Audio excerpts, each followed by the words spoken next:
Hello' everyone, কি খবৰ সকলোৰে? আশা কৰিছোঁ সকলো ভালে আছে। বিহু যিহেতু পালেহিয়ে, গতিকে সকলোৰে চাগে বিহুৰ প্ৰস্তুতি চলিয়ে গৈছে। গতিকে সেয়েহে মই ভাবিলোঁ আজি নাৰিকলৰ লাড়ুৰ এটা ৰেচিপি লৈ আহোঁ। খুব সহজে বনাব পাৰিব, সকলোৱে যিহেতু বনাব জানেই, হ'লেও মই নতুন শিকাৰুসকলৰ বাবে লৈ আহিছোঁ। ভিডিঅ'টো শেষলৈকে চাব বুলি আশা কৰিছোঁ। এয়া আমাৰ পিতাই এতিয়া নাৰিকল দুটা কাটি দিলে। এনেকৈ ঘূৰণীয়া হৈ থাকিলে ইমান ভাল লাগে ন, নাৰিকলটো কাটিবই মন নাযায় মোৰ। এতিয়া এয়া মই নাৰিকলৰ বাকলি গুচাই লৈ মই বনাব লাগিব। মই ইয়াত দুটা নাৰিকল লৈছোঁ আৰু লৈ এনেকৈ কটাৰীৰে বাকলিটো কাটি লৈছোঁ।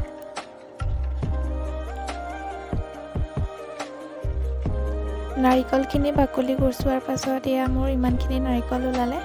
এয়া মই এতিয়া পিহনা এখনত ধুনীয়াকৈ পিহি ল'ম। মই এতিয়া নাৰিকলখিনি এনেকুৱা এখন পিহনাত মাৰি লৈছোঁ। এইখন পিহনা চাগে সকলোৰে ঘৰত থাকেই, আপোনালোকে মিক্সিটো মাৰি ল'ব পাৰে। মই কিন্তু এইখন পিহনাতে মাৰিছোঁ। এনেকৈ এই সৰু পিহনাখনত মাৰিলে খুব মিহি হয় আৰু এনেকৈ বনালে মোৰ ভাল লাগে। এইখনত পিহিলে যে মিহি হয় মই এইটো কথা গম পোৱা নাছিলোঁ, কিন্তু মই এদিন মাৰি চালোঁ। আচলতে খুব জোৰ দি মাৰিব নালাগে, তেতিয়া নাৰিকলবোৰ টুকুৰা টুকুৰ হৈ যায়। খুব লাহে লাহে মিহিকৈ মাৰিব লাগে, তেতিয়া খুব মিহি হয়। আপোনালোকে কৰি চাবচোন। নাৰিকলখিনি পিহি লোৱাৰ পাছত মোৰ এয়া ইমানখিনি নাৰিকল ওলালে। মই এনেকুৱা সৰু কাপ এটাতে 2 কাপ চেনি লৈছোঁ। 2 কাপ চেনি লৈ মই এয়া নাৰিকলখিনিত বাকি দিছোঁ। 2 কাপ লৈছোঁ দেই, একাপহে ইয়াত দেখুওৱা হ'ল, আন কাপটো মোৰ দেখুওৱা নহ'লে। মই কিন্তু 2 কাপ লৈছোঁ দুটা নাৰিকলৰ কাৰণে। এইটো কোনো জোখৰ কাপ নহয় বাৰু, কিন্তু এই দেখুওৱা ধৰণৰ কাপটোৰে মই 2 কাপ লৈছোঁ। লৈ নাৰিকলখিনিত দি হেতা পাতেৰে খুব ধুনীয়াকৈ সানি দিছোঁ, যাতে নাৰিকলখিনিত চেনিখিনি ভালদৰে মিক্স হৈ যায়।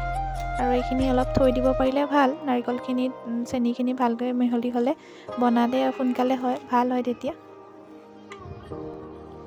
মই এতিয়া এই নাৰিকলখিনি কেৰাহী এখন গেছত পাতি লৈছোঁ।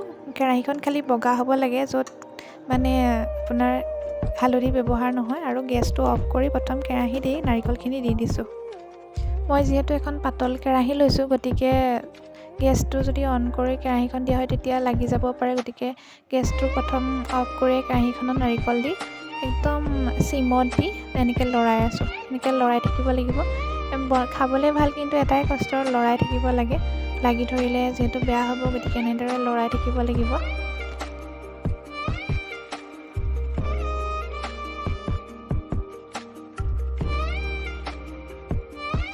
এনেকৈ গেছটো চিমত থৈ লৰাই থাকিব লাগিব নাৰিকলখিনি, যাতে লাগি নধৰে। এবাৰ বনাওঁতে হয়তো পাৰফেক্ট নহ'ব পাৰে, কিন্তু বনাই থাকিলে একদম ধুনীয়াকৈ পাৰি যাব আপোনালোকে। এই কাষত যে বগাবোৰ লাগি ধৰিছে, সেয়া আপোনালোকে আঁতৰাই এনেকৈ লৰাই থাকিব লাহে লাহে। এনেকৈ লৰাই থকাৰ পাছত দেখিছেনে, কেৰাহীৰ পৰা নাৰিকলখিনি উঠি আহিছে আৰু এই হেতাখনত লাগি ধৰিছে। মই এনেকৈ দি দিছোঁ, এৰাই যোৱা নাই। এইটো এটা টিপছ বুলি ক'ব পাৰি। মানে নাৰিকলখিনি যেতিয়া হ'ব লাড়ু বনাব পৰা, তেতিয়া কেৰাহীৰ পৰা উঠি আহি গোটা মৰা নিচিনা হৈ যাব, তেতিয়াই গম পাব যে বনাব হ'ব। সেয়া মই গেছ অফ কৰি অকণমান ঠাণ্ডা হ'বলৈ থৈ দিলোঁ। ঠাণ্ডা হোৱাৰ পাছত এনেকৈ গোটা মাৰি গ'ল, দেখিছে নহয়। তাৰপাছত এয়া অলপ চেঁচা হোৱাৰ পাছত হাতত অলপ ঘিউ লগাই লৈ ধুনীয়াকৈ বনাব পাৰিব। মোৰ বনাই থকা ভিডিঅ'খিনি ডিলিট হৈ গ'ল, তাৰ বাবে দুখিত। আৰু সকলোকে মোৰ ফালৰ পৰা আগতীয়াকৈ ভোগালী বিহুৰ বহুত বহুত শুভেচ্ছা জ্ঞাপন কৰিছোঁ। সকলোৰে ভাল হওক। আৰু যদি ভিডিঅ'টো ভাল লাগিল তেন্তে লাইক, কমেণ্ট, শ্বেয়াৰ আৰু ছাবস্ক্ৰাইব কৰিবলৈ নাপাহৰিব।